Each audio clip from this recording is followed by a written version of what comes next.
I'd like to start with a question, and that is the question, how is your LMS different from a Google search?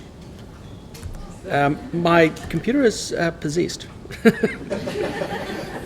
That's how it's different. Now, this audience should be uniquely qualified to be able to immediately answer that question, be woken up at 3 o'clock in the morning and say, well, of course we're different from Google because we have curated content that is designed for our people, we are the record keeper, we provide the clear administration on how our training occurs and managed in our organisation, and of course we're quite different from Google.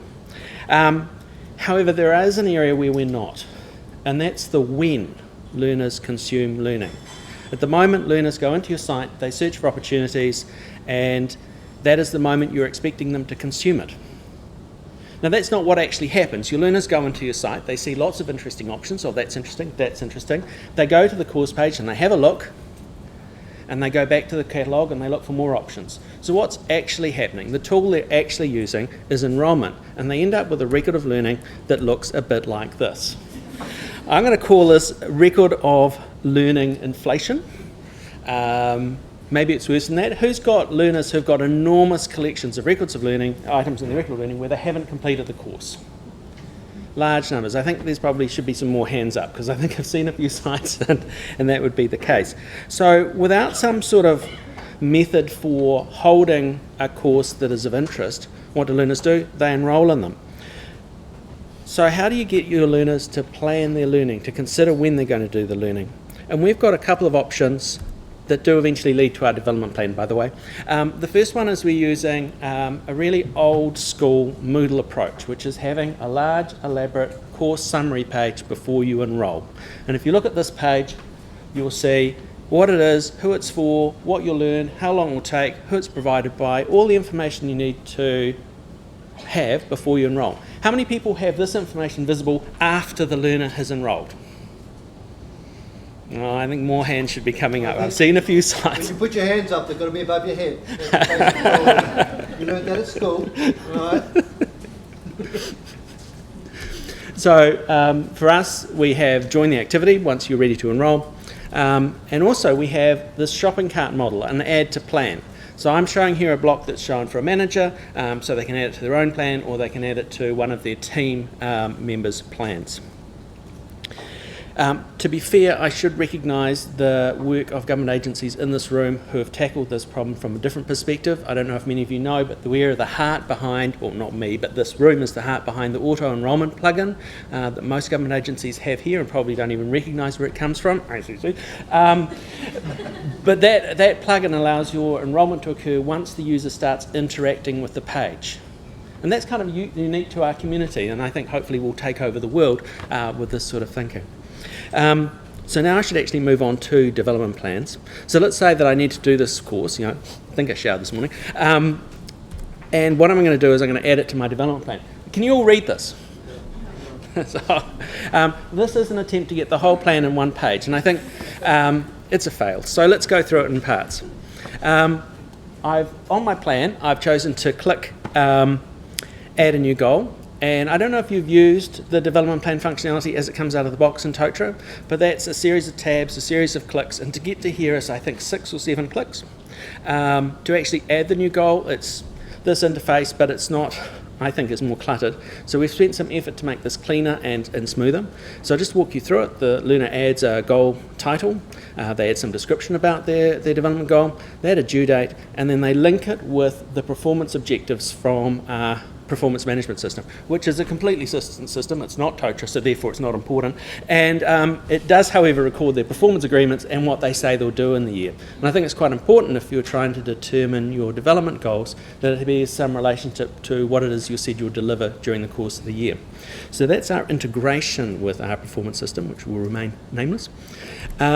And then once you've entered that, this is what you're looking at. You're looking at a my goal inside your development plan. Now this is all collapsible. I've collapsed description, related activities, but I've left the learning activities associated with it open. You may notice that this is a drag and drop interface. So a user can either delete this course or drag it to a different goal or back to their items for review. So the items for review is a shopping cart. And of course the individual and their manager can add content to it. They can use this as a launching pad to review and consider other courses that they've got before they commit to enrol. And then down the bottom is another interface for recording your progress through the course. So pretty much, I think this is standard for performance and development plans everywhere, that there are comments and a sign-off process when you create the plan, there's comments while the plan is running, and there's comments at the end of the plan. Now this functionality exists in Totara. We haven't changed that. All we've done is we've wrapped it up in an interface we think is smoother, and also we've had to wrap it up with this wording to align with our performance system, which is in a different place.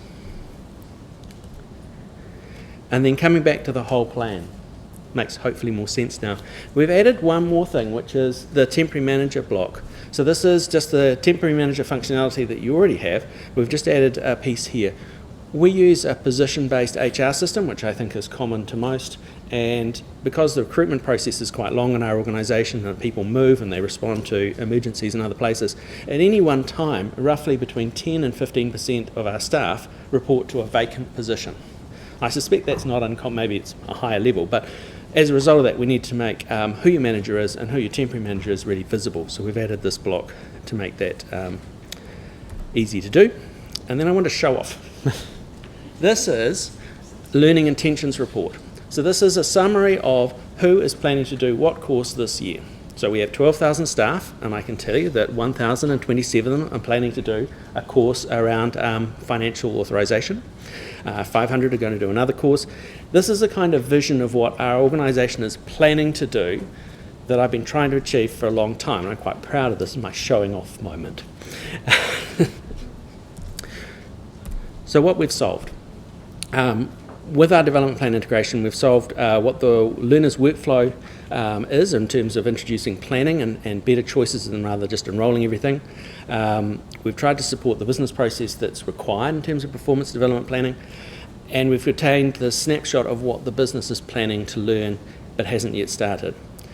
What's next, I think, is interesting for us, because in a social learning environment, or where we may be more social learning, is how do peers share with others learning opportunities.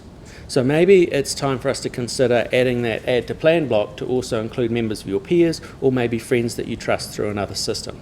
We haven't decided to do that, but that's a logical extension, I think, where we could go.